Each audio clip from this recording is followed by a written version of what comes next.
अस्सलाम वालेकुम students. Article 6.2 हमारा कंप्लीट हो गया था। उसमें हमने एटॉमिक साइज पढ़ा था, आयनिक रेडियाई, कोवलेंट रेडियाई।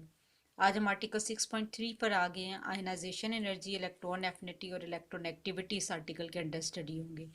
इसमें पहले 6.3.1 आर्टिकल में हम आयनाइजेशन एनर्जी को डिटेल में देख रहे हैं। आयनाइजेशन एनर्जी इससे पहले आप 9th और 10th में भी इसका कंसेप्ट पढ़ चुके हैं कि आयनाइजेशन एनर्जी क्या होती है। Minimum energy required to remove an electron from its gaseous atom to form an ion. जब भी हमने किसी एटम में से इलेक्ट्रॉन को रिमूव करना होता है तो हमें एनर्जी देनी होती है। उस एटम को एनर्जी इस काम के लिए चाहिए होती है, रिक्वायर्ड होती है। तो energy required to remove electron from its gaseous atom, किसी भी एलिमेंट का गैसियस एटम जो होगा उससे इलेक्ट्रॉन को निकालने के लिए जो एनर्जी हमें चाहिए होगी ताकि वो क्या बन जाए, टू फॉर्म एन आयन, एक आयन में चेंज हो जाए। तो हम कहते हैं आयोनाइजेशन एनर्जी। आयोनाइजेशन, इसका अंदर आयन का वर्ड भी आ रहा है कि इसमें हमें एक एटम को आयन में चेंज करने के लिए जो। अब एम किसके लिए स्टैंड कर रहा है? मेटल के लिए। यूजुअली मेटल के अंदर ये टेंडेंसी होती है कि वो इलेक्ट्रॉन को लूज करके आइंस, पॉजिटिव आइंस फॉर्म करते हैं। तो एम स्टैंड कर रहा है एक मेटल के लिए। और जो डेल्टा एच की वैल्यू वो हमेशा पॉजिटिव क्यों क्यों क्यों होगी? क्योंकि ये एनर्जी एब्जॉर्ब हो रही होती है, ये रिक्वायर्ड होती है। रिलीज होने वाली एनर्जी को हम आयनाइजेशन एनर्जी नहीं कहते। हर मेटल एटम को अपना इलेक्ट्रॉन रिमूव करने के लिए डिफरेंट अमाउंट में एनर्जी जो है चाहिए होती है, वो उसकी आयनाइजेशन एनर्जी कहलाती है। तो ये आपके पास एक जनरल इक्वेशन है जो आयनाइजेशन एनर्जी के पॉजिटिव साइन को इंडिकेट कर रही है, और ये आयनाइजेशन की अमल को इंडिकेट कर रही है कि मेटल एक इलेक्ट्रॉन लूज करके उसमें क्या चेंज आता है, वो +1 आयन आ जाता है। जिसी तरह कुछ एलिमेंट्स 2 इलेक्ट्रॉन लूज करते हैं, वो डाई पॉजिटिव आयन बन जाते हैं, उन पर +2 चार्ज आ जाता है। जैसे पीरियोडिक टेबल में कैल्शियम है, मैग्नीशियम है, ये Ca+2 और Mg+2 की फॉर्म में एग्जिस्ट करते हैं। ग्रुप 1A के एलिमेंट सारे के सारे यूनि पॉजिटिव आयन फॉर्म करते हैं। जैसे लिथियम एक इलेक्ट्रॉन लूज करके Li+1, सोडियम एक इलेक्ट्रॉन लूज करके Na+1। ग्रुप 3 के मेंबर जैसे एल्यूमिनियम है, वो 3 इलेक्ट्रॉन लूज करके ट्राई पॉजिटिव आयन फॉर्म करते हैं, वगैरह वगैरह। तो अब हमने ये देखना है कि आयनाइजेशन एनर्जी पूरे पीरियोडिक टेबल में कांस्टेंट नहीं रहती, लेफ्ट से राइट की तरफ जाते हुए या डाउन द ग्रुप आते हुए वेरिएशन शो करती है। उसके अंदर जो वेरिएशंस हैं उनको स्टडी करने के लिए हमने फैक्टर्स को देखना है। एटॉमिक रेडियस के ऊपर जो है वो डिपेंड करती है। अब हम ये अब हम ये देखेंगे कि पीरियोडिक टेबल में आयनाइजेशन एनर्जी लेफ्ट से राइट की तरफ जाते हुए या डाउन द ग्रुप जाते हुए कैसे वेरी करती है। लेफ्ट से राइट की तरफ जाते हुए आयनाइजेशन एनर्जी हमेशा इंक्रीज होती है। जैसे कि पीरियड नंबर 2 में हमारे पास ये मेंबर होते हैं: lithium, beryllium, boron, carbon, nitrogen, oxygen, fluorine और नियोन।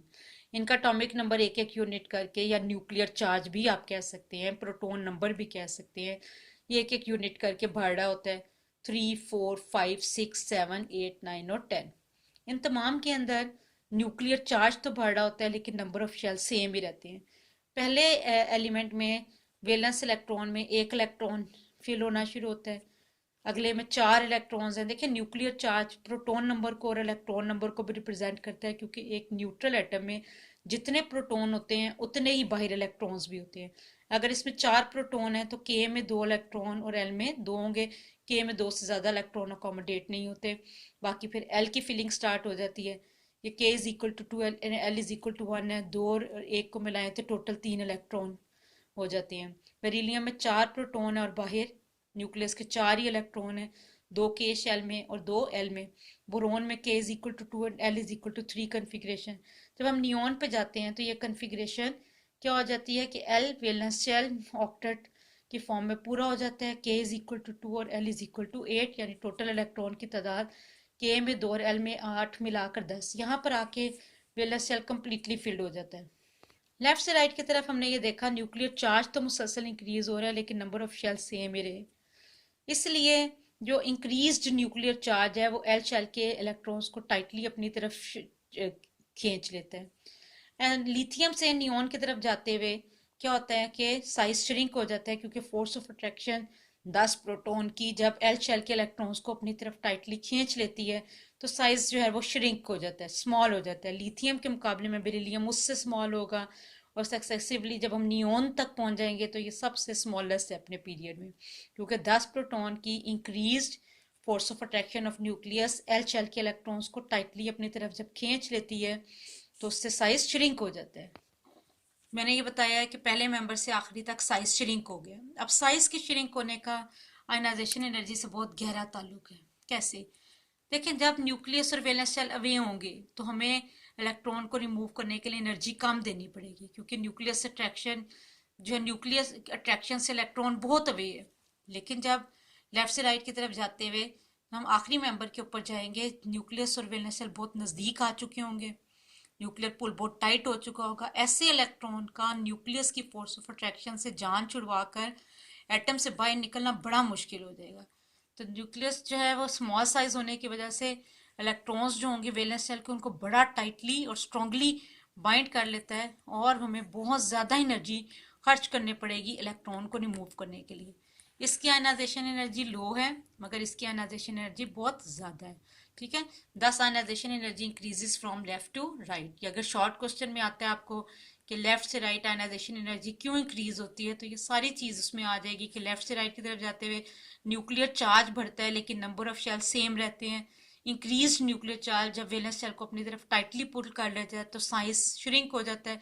न्यूक्लियर पुल वैलेंस इलेक्ट्रॉन पर इतना टाइट हो जाता है छोटे साइज होने की वजह से कि उस इलेक्ट्रॉन को निकालने के लिए हमें बहुत ज़्यादा एनर्जी चाहिए होती है। तो more energy is required, that energy is called as ionisation energy. thus it increases from left to right because size shrinks। अब हम डाउन द ग्रुप इस ट्रेंड को देखते हैं। आयनाइजेशन एनर्जी हमेशा डाउन द ग्रुप डिक्रीज कर जाती है। Ionisation energy decreases down a group. अब नीचे जाते हुए न्यूक्लियर चार्ज तो फिर भी इंक्रीज ही होता है, लेकिन लेफ्ट से राइट में नंबर ऑफ शेल कांस्टेंट रहते हैं, लेकिन डाउन द ग्रुप जाते हुए शेल नंबर चेंज हो रहा होता है। जैसे लिथियम से नीचे ग्रुप नंबर 1A में सोडियम है, इसका एटॉमिक नंबर 3 है और इसका 11 है। इसमें 3 प्रोटॉन है और 3 इलेक्ट्रॉन है, 2 के शेल में और 1 एल में। सोडियम में 11 प्रोटॉन है लेकिन 2 इलेक्ट्रॉन के शेल में है। फिर एल ने जब ऑक्टेट पूरा हो जाता है 8 के साथ, तो एल में 8 इलेक्ट्रॉन होते हैं और आखिरी इलेक्ट्रॉन एल को कम्प्लीटली फिल करने के बाद एम में चला जाता है 1। ठीक है, तो आप इसमें के 3 शेल हो गए। सारी बात, आप पोटेशियम पे जाएंगे तो 4 शेल हो जाएंगे, उससे नीचे वाले एलिमेंट पे जाएंगे तो 5 हो जाएंगे। हर नए आने वाले मेंबर में एक एक करके शेल बढ़ता जाता है। जब शेल बढ़ते हैं तो न्यूक्लियस और वैलेंस शेल के दरमियान इलेक्ट्रॉन इलेक्ट्रॉन रिपल्शन बढ़ती है। इस इफेक्ट को कहते हैं शील्डिंग इफेक्ट। जितना न्यूक्लियस और वैलेंस शेल में नंबर ऑफ शेल बढ़ते जाएंगे तादाद में, उनके इलेक्ट्रॉन उतना ही रिपल करेंगे और वैलेंस शेल को न्यूक्लियस से अवे पुश करते जाएंगे। रिपल अट्रैक्शन दो चीज़ों को नज़दीक लेकर आती है, मगर रिपल्शन दो चीज़ों को अवे पुश कर देती है। अंदर वाले शेल्स जितना ज़्यादा रिपल करेंगे न्यूक्लियस से, वैलेंस शेल उतना ही अवे पुश होता जाएगा, जिससे साइज बढ़ जाएगा। जब वैलेंस शेल न्यूक्लियस से दूर पुश हो जाएगा तो उस पर न्यूक्लियस की अट्रैक्टिव फोर्सेस बहुत वीक हो जाएंगी। ये इलेक्ट्रॉन हम आसानी से कम एनर्जी दे के भी निकाल सकते हैं। तो ऊपर साइज छोटे हैं, न्यूक्लियर पुल बड़ा टाइट है। नीचे जो जो शेल बढ़ रहे हैं, वैलेंस शेल और न्यूक्लियस में फासला बढ़ता जा रहा है, न्यूक्लियर पुल लेस टाइट हो रहा है, लूजली बॉन्डेड इलेक्ट्रॉन हो गया, less energy is required to remove electron from the atom of large size. Again आपने ये देखा कि डाउन द ग्रुप भी साइज ही रिस्पॉन्सिबल है आयनाइजेशन एनर्जी को अफेक्ट करने में। Down the group nuclear charge के इंक्रीज होने से नंबर ऑफ शेल्स वो है वो भी साथ साथ बढ़ रहे हैं। और नंबर ऑफ शेल्स बढ़ने से क्या होगा कि अंदर वाले इलेक्ट्रॉन्स की शेल आपस में इलेक्ट्रॉन्स की वजह से रिपल्शन शो करेंगे, शील्डिंग इफेक्ट राइज हो जाएगा रिपल्शन फोर्सेस की वजह से।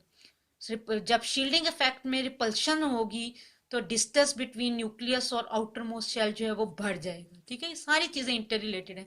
न्यूक्लियर चार्ज बढ़ रहा है, लेफ्ट से राइट भी बढ़ रहा है, लेकिन नंबर ऑफ शेल सेम रहे। लेकिन nuclear charge down the group जाते हुए इंक्रीज होता है, तो नंबर ऑफ शेल जब इंक्रीज होते हैं तो शील्डिंग इफेक्ट राइज होता है, रिपल्शन बढ़ती है। ये रिपल्शन क्या करती है, न्यूक्लियस और आउटर मोस्ट शेल में डिस्टेंस को बढ़ा देती है। और फोर्स ऑफ अट्रैक्शन न्यूक्लियस के दरमियान और वैलेंस शेल में बहुत कम हो जाती है। जाहिर बात है, एक न्यूक्लियस और वैलेंस शेल जितना दूर होंगे, न्यूक्लियस की फोर्स ऑफ अट्रैक्शन उस तक पहुंचेगी नहीं। तो as a result force of attraction of nucleus on valence shell of electron decreases. ऐसे इलेक्ट्रॉन के ऊपर जिसके ऊपर न्यूक्लियस का होल्ड नहीं रहा, उसको एटम में से रिमूव करने के लिए हमें लेस एनर्जी देनी पड़ती है। इसलिए ionisation energy left to right to increase करती है, मगर डाउन द ग्रुप डिक्रीज करती है। लेफ्ट से राइट साइज छोटा हुआ, न्यूक्लियर पुल वैलेंस शेल पे टाइट हुआ, बहुत ज्यादा एनर्जी देनी पड़ी थी हमें इलेक्ट्रॉन में। लेकिन डाउन द ग्रुप जो जो नंबर ऑफ शेल बढ़ रहे हैं उनके बढ़ने की वजह से क्या हो रहा है कि जो है शील्डिंग इफेक्ट की वजह से न्यूक्लियस और वैलेंस शेल अवे हो रहे हैं और उनके दरमियान फोर्स ऑफ अट्रैक्शन भी डिक्रीज हुई। इस तरह की सिचुएशन में न्यूक्लियर पूल वैलेंस इलेक्ट्रॉन पर इतना लेस टाइट हो जाता है कि हम उसको आसानी से कम एनर्जी दे के भी रिमूव कर सकते हैं। Thus ionisation energy decreases down the group. इसके बाद आ जाता है हायर आयनाइजेशन एनर्जीज। जो ग्रुप नंबर 1 के एलिमेंट्स हैं वो एक इलेक्ट्रॉन को रिमूव करते हैं अपने वैलेंस शेल से, तो energy required to remove electron from valence shell of isolated gaseous atom is called as first ionisation energy. लेकिन जो ग्रुप 2 के मेंबर हैं वो एक के बाद अपना दूसरा इलेक्ट्रॉन भी रिमूव करते हैं, तो पहला इलेक्ट्रॉन तो गैसियस एटम से रिमूव होता है, उस आयनाइजेशन एनर्जी को तो हम फर्स्ट आयनाइजेशन एनर्जी कहते हैं। लेकिन जो दूसरा इलेक्ट्रॉन होता है वो पहले इलेक्ट्रॉन के रिमूवल के बाद वो हमेशा पॉजिटिवली चार्ज आयन से होता है। तो energy required to remove electron after the removal of first electron, पहला इलेक्ट्रॉन रिमूव होने के बाद अगली बार फिर जो एटम अपना आयन में से इलेक्ट्रॉन रिमूव करता है उसको रिमूव करने के लिए जो एनर्जी चाहिए होती है उसको हम कहते हैं सेकेंड आयनाइजेशन एनर्जी। जब एक एटम सेकेंड इलेक्ट्रॉन भी रिमूव कर चुका होता है तो जो एनर्जी सेकेंड इलेक्ट्रॉन के रिमूवल के बाद फिर हमें दोबारा ज़रूरत होती है तीसरे इलेक्ट्रॉन को निकालने के लिए, उसको हम कहते हैं third ionisation energy. Gaseous atom से पहला इलेक्ट्रॉन निकलेगा, एक इलेक्ट्रॉन के रिमूव होने के बाद जो हमें एनर्जी चाहिए होती है उसको हम सेकेंड आयनाइजेशन एनर्जी कहते हैं। और दो इलेक्ट्रॉन रिमूव होने के बाद हमें फिर जो एनर्जी इलेक्ट्रॉन को रिमूव करने के लिए चाहिए होती है उसको हम कहते हैं थर्ड आयनाइजेशन एनर्जी। अब ये बात एग्जाम्पल के जरिए समझ सकते हैं। मैग्नीशियम का एटॉमिक नंबर 12 होता है, इसमें 12 ही प्रोटॉन और 12 इलेक्ट्रॉन होते हैं।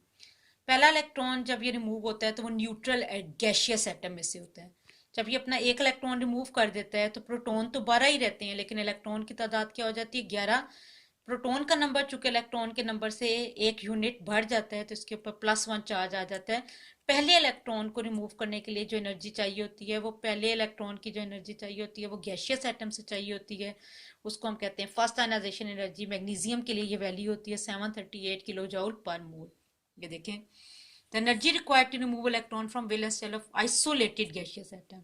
जब हम किसी आइसोलेटेड गैसियस एटम से पहला इलेक्ट्रॉन रिमूव करने के लिए एनर्जी दे रहे होते हैं वो उसकी फर्स्ट आयनाइजेशन एनर्जी होती है। जब पहला इलेक्ट्रॉन रिमूव हो जाता है तो वो गैसियस एटम नहीं रहता। जब पहले इलेक्ट्रॉन के रिमूवल के बाद जो हम एनर्जी देते हैं इलेक्ट्रॉन को रिमूव करने की वो सेकेंड आयनाइजेशन एनर्जी होती है। सेकेंड इलेक्ट्रॉन हमेशा पॉजिटिवली चार्ज आयन से निकलता है। पॉजिटिवली चार्ज आयन में जो पॉजिटिव चार्ज है वो इलेक्ट्रॉन के नंबर पर बहुत डोमिनेंट हो चुका होता है। तो पॉजिटिव चार्ज इलेक्ट्रॉन के नंबर पर डोमिनेट हो चुका होता है, जैसे यहाँ पे 12 प्रोटॉन है और 11 इलेक्ट्रॉन है। 12 प्रोटॉन 11 इलेक्ट्रॉन को ज़्यादा ग्रेटर फोर्स के साथ अट्रैक्ट कर रहे होते हैं, तो ऐसे इलेक्ट्रॉन को रिमूव करना फिर आसान बात नहीं रहती। पहले इलेक्ट्रॉन को रिमूव करने के लिए तो 738 किलो जूल पर मोल एनर्जी देनी पड़ी, लेकिन दूसरे को डबल देनी पड़ेगी 1451।